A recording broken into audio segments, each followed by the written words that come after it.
Hello students. तो बच्चों JEE main वाले सवाल चल रहे थे ग्रेविटेशन के। आगे बढ़ाते हैं। क्वेश्चन नंबर 21 पे चलते हैं। देखते हैं जरा सवाल क्या दिया है। देखो स्टेटमेंट वाला सवाल है। Statement first, acceleration due to gravity is different at different places on the earth surface. हाँ जी बिल्कुल। देखो ये है अर्थ, ठीक है। अर्थ की जो सरफेस होती है ये है, मान लो इक्वेटर पे पड़ने वाला एक पॉइंट, और उससे थीटा एंगल पर ये दूसरा पॉइंट।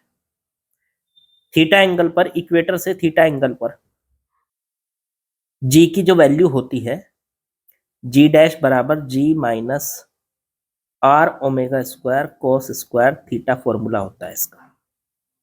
तो देखो जैसे जैसे थीटा बदलेगा, मान लो 0 डिग्री पे निकालना है तो यहाँ आ जाएगा, 30 डिग्री पे मान लो यहाँ आ जाएगा, 45 पे मान लो यहाँ आ जाएगा, 60 पे यहाँ आ जाएगा, 90 पे यहाँ आ जाएगा। तो अर्थ की सरफेस पे हर जगह जहां देखना है उसी टाइप का थीटा इसमें रख दो, तो जी डैश की वैल्यू आ जाती है। तो इसका मतलब अर्थ की सरफेस पे हर जगह जी का जो वैल्यू है वो अलग अलग आएगा। तो स्टेटमेंट 1 इज करेक्ट, क्योंकि स्टेटमेंट 1 में इन्होंने यही बोला है कि acceleration due to gravity is different at different places on the surface of earth, कि अर्थ की सरफेस पे हर जगह डिफरेंट प्लेसेस पर acceleration due to gravity different होता है। तो फर्स्ट स्टेटमेंट तो हो गया आपका ट्रू। चलो सेकंड पे आओ। सेकंड में बोला इन्होंने acceleration due to gravity increases as we go down below the earth surface. जैसे जैसे हम अर्थ की सरफेस में नीचे जाते हैं तो उसका जी की जो वैल्यू है वो बढ़ती है। नो नो नो नो, घटती है, क्योंकि उसका फॉर्मूला होता है जी डैश बराबर जी इंटू 1 - h/r।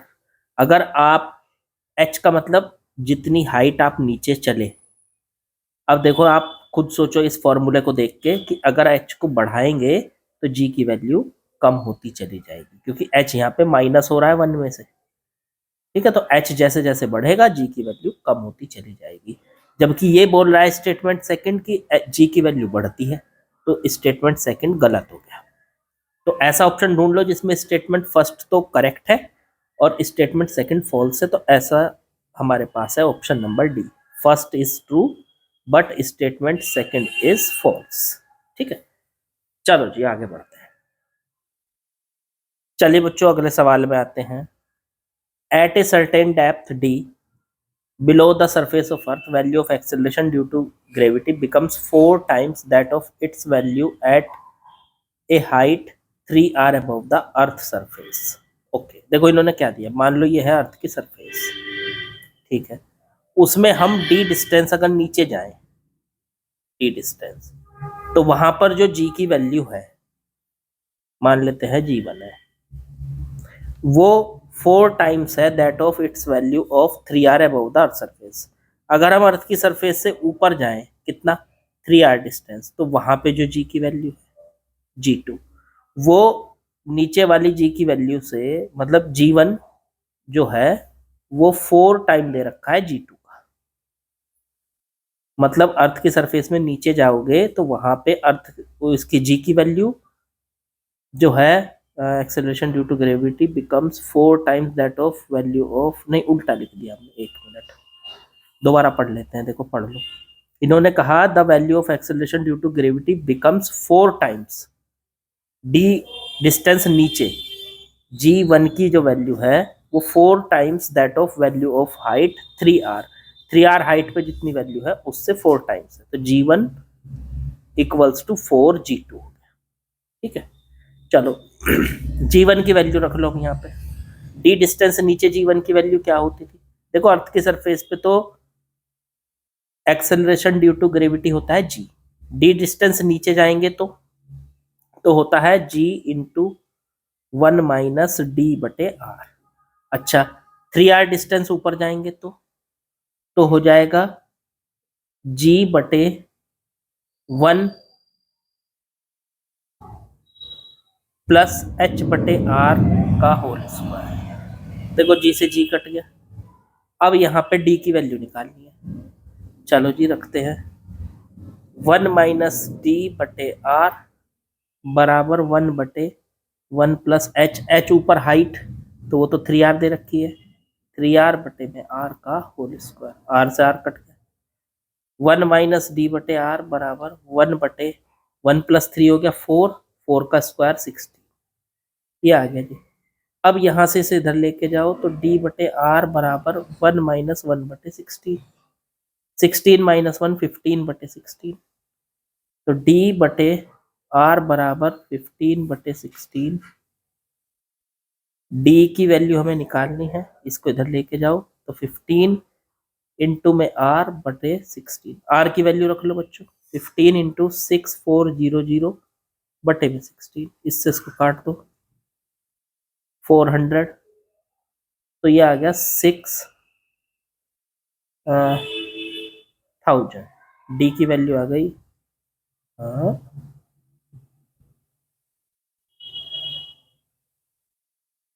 भाई ये डी की वैल्यू तो 6000 बैठ रही है हमारी किलोमीटर। एक बार चेक कर लें जरा है क्या, ऑप्शन तो है ही नहीं। 1 मिनट दोबारा देख लेते हैं जरा इसको, कहीं कुछ गलती हुई क्या। 4G, ओह सॉरी, ये 4 तो भूल ही गए हम यार, यहाँ G2 की वैल्यू रख दी, 4 था यहाँ। 4 4 से इसको काटा 4 आ गया, 1/4 हो गया, 4 से इसको काटा 3, ये 1 - 1/4 3/4 हो गया, ये यहाँ 3/4 आ गया, ये 3/4 आ गया, तो ये ऊपर 3 और नीचे 4। अब आर की वैल्यू रखो, ये गलत हो गया सब। डी बराबर आ गया 3 × 6400 बटे में 4, ये हो गया 1600 और ये आ गया 4200 किलोमीटर। डी की वैल्यू 4800 किलोमीटर, सॉरी, ये है option number D is correct, ये है सही आंसर। थोड़ी सी मिस्टेक हो गई थी, वो 4 को भूल गए थे हम इसमें। चलो खैर, आप लोगों ने जब सॉल्व किया होगा तो शायद आप लोगों ने गलती ना की हो, मुझे उम्मीद है। चलो जी आगे बढ़ते हैं। चलिए नेक्स्ट क्वेश्चन में आते हैं बच्चों। इसमें क्या दिया है, a body of weight W is projected vertically upward of earth surface to reach a height above the earth surface which is equal to 9 times the radius of earth। सीधी सी बात, ये अर्थ की सरफेस है, यहाँ पर कोई बॉडी है जिसका wait दिया है W, तो यहाँ पर वेट W जो होगा वो कितना होगा, mg होगा, बिल्कुल होगा, mg की जरूरत नहीं है, चलो कर लो। अब जब यहाँ से ऊपर जाओगे, कितना ऊपर गए, तो उन्होंने कहा 9 टाइम्स रेडियस ऑफ अर्थ, मतलब 9r डिस्टेंस ऊपर गए, ये हाइट हो गई। रेडियस, अर्थ की रेडियस है r, उससे 9 गुना ऊपर गए, यहाँ पे पहुंचे, तो यहाँ पे उसका W निकालना है, W डैश कह लो, वो कितना होगा, तो वो होगा mg डैश। अब W डैश की वैल्यू mg डैश होगी, h हाइट ऊपर, g डैश का वैल्यू कितना होता है, तो वो होता है g इंटू जी, 1 मिनट, जी डैश की जगह g/1 + h/r का होल स्क्वायर। W डैश बराबर mg/1 + h की वैल्यू 9r बटे में r का होल स्क्वायर, r से r कट गया, mg/9 + 1 हो गया 10, 10 का स्क्वायर हो गया 100। अब यहाँ पे W डैश बराबर mg की जगह रख दो W और बटे 100, इसका मतलब जो वेट होगा ऊपर जाने पर वो W/100 हो जाएगा। Option number B is correct. आसान सा सवाल था, चलो आगे बढ़ो। चलिए बच्चों अगले सवाल में आते हैं। Two identical particles each of mass m, m मास के दो पार्टिकल है, ठीक है, ए रेडियस के सर्किल में वो घूम रहे हैं, ये ए रेडियस ऐसे घूम रहे हैं, ऐसे ए रेडियस के सर्किल में वो घूम रहे हैं, दोनों के बीच में एक ग्रेविटेशनल अट्रैक्शन है, उससे ही घूम रहे हैं। वो कितना होता है, तो g small m into small m m one m two बटे में इनके बीच का गैप कितना हो गया, 2a का स्क्वायर, इससे घूम रहे हैं। उनकी घूमने की स्पीड बतानी है। ओके, तो देखो इन दोनों को घूमने के लिए जो सेंट्रीपिटल फोर्स मिल रहा है वो किससे मिल रहा है, एफ से मिल रहा है अंदर की तरफ। तो ये जो एफ है यही इसको सेंट्रीपिटल फोर्स दे रहा है। सेंट्रीपिटल फोर्स का फॉर्मूला होता है एम आर, आर का मतलब हो गई रेडियस, तो रेडियस है ए, ओमेगा स्क्वायर घूमने की उसकी स्पीड, मान लो उनके घूमने की स्पीड ओमेगा है, तो ओमेगा स्क्वायर बराबर जी एम इंटू एम हो गया एम का स्क्वायर बटे 2a का स्क्वायर हो गया 4a स्क्वायर, एक एम से एक एम कट गया, ये a इसके बटे में चला गया, ओमेगा स्क्वायर बराबर जी एम बटे में 4a क्यूब, तो ओमेगा की वैल्यू हो गई अंडर रूट में जी एम बटे में 4a क्यूब। ये आसान सा सवाल था, इसमें तो कुछ था ही नहीं यार, जी एम बटे 4a क्यूब का अंडर रूट। ऑप्शन चेक कर लो, सी इज करेक्ट। ठीक है, चलो जी अगले सवाल पे चलते हैं। चलो भाई अगले सवाल में आते हैं। इन्होंने कहा the if the earth suddenly shrink to 1/64 of its original volume, मान लो इस अर्थ का रेडियस है r, इसका वॉल्यूम v है, अब ये किस स्पीड से घूम रही होगी, मान लो ओमेगा नॉट से।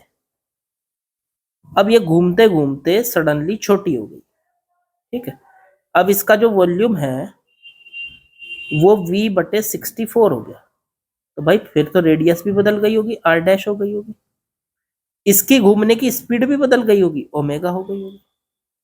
तो सबसे पहले तो एक काम करो, r और r डैश के बीच में रिलेशन निकाल लो। कैसे, पहले देखो इसका वॉल्यूम कितना था, v बराबर 4/3 पाई r क्यूब, आपको पता है किसी भी स्फीयर का वॉल्यूम 4/3 पाई r क्यूब होता है।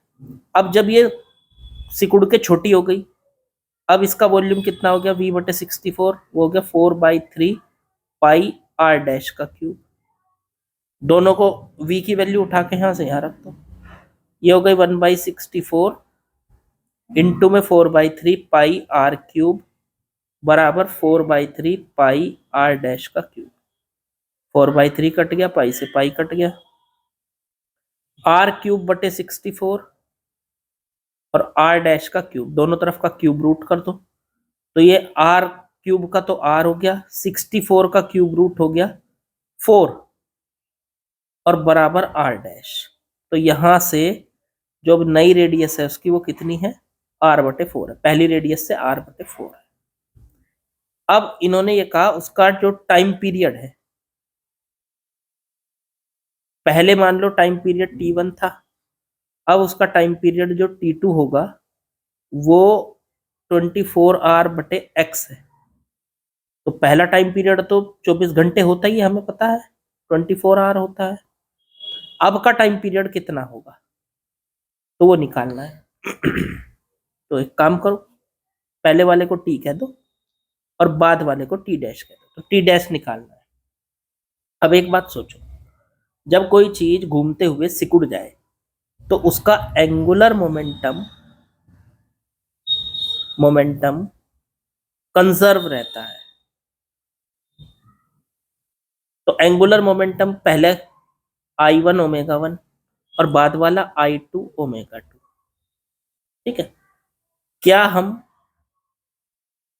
I1 ओमेगा 1 की जगह लिख सकते हैं 2 पाई बटे T1, फॉर्मूला पढ़ा होगा आप लोगों ने, ओमेगा बराबर साइड में लिख देता हूँ, ओमेगा बराबर होता है 2 पाई बटे टी, टी होता है उसका टाइम पीरियड, घूमती हुई किसी भी चीज का टाइम पीरियड टी। अब I2 ओमेगा 2 को लिख दिया 2 पाई बटे T2। अब I1 क्या है, पहले घूमते हुए उसका मोमेंट ऑफ इनर्शिया, तो किसी स्फीयर का मोमेंट ऑफ इनर्शिया होता है 2/5 mr स्क्वायर, m उसका मास और रेडियस है उसकी आर स्क्वायर। I1 की जगह 2 पाई से 2 पाई कट गया, तो बस 2 पाई को तो हटा ही दो, तो यहाँ रह गया बस इनटू में 1/T1। अब ऐसे ही यहाँ पे I2 2/5 mr स्क्वायर, और ये भी इनटू में 1/T2। अब m से देखो m कट गया, 2/5 से 2/5 कट गया, ये आ गया r स्क्वायर, ये r है और इधर वाले को r डैश कह लो, और बटे में T1, उधर पहुंच गया r डैश का स्क्वायर और बटे में T2। चलो जी, R1 और R2 की वैल्यू यहाँ पे दे ही रखी है, ये r डैश की जगह r/4 लिख सकते हैं, तो ये आ गया r स्क्वायर इंटू में T2 बराबर r डैश का स्क्वायर इंटू में T1, क्रॉस मल्टीप्लाई कर ली, r स्क्वायर इंटू में T2 r डैश r/4 का स्क्वायर हो गया इंटू में T1। इसको सॉल्व करेंगे तो अब T1 और T2 की वैल्यू रख दो। T1 कितना था, T1 पहले वाला और T2 बाद वाला, इसे T डैश की जगह T2 ले लो। तो T1 पहले था 24 घंटे, तो T1 की जगह रख दो 24 घंटे, T2 आ जाएगा, r स्क्वायर से r स्क्वायर कट गए, तो T2 की वैल्यू आ गई 1/4 का स्क्वायर होगा 16 इंटू में 24 घंटे। अब देखो T2 इन्होंने कितना दिया है, वो दिया है 24/x घंटे, तो T2 की जगह रख दो 24/x घंटे बराबर 1/16 इंटू में 24 घंटे। घंटे से घंटे कट गया, 24 से 24 कट गया, x की वैल्यू आ गई 16, आंसर हो गया 60। ठीक है, आंसर लिख दो यहाँ पे 16। बिल्कुल आसान से सवाल थे सारे, ये सवाल थोड़ा सा ठीक था वैसे, क्योंकि इसमें दो कॉन्सेप्ट लग रहे थे, एक तो इसमें वॉल्यूम जो था पहले वाला अलग दिया था, दूसरा अलग दिया था, तो उससे हमें वॉल्यूम से एक इक्वेशन बनानी थी, R1 और R2 के बीच में रिलेशन, या कह लो R और R डैश के बीच में रिलेशन निकालना था। बाकी बिल्कुल आसान था। चलो कल करेंगे, कुछ ही क्वेश्चन रह रहे होंगे इसके, ज्यादा नहीं रह रहे होंगे, चैप्टर कल खत्म हो जाएगा। ओके बच्चों, कल मिलते हैं। लाइक शेयर सब्सक्राइब कमेंट वो सब कर ही दोगे आप, कल मिलेंगे।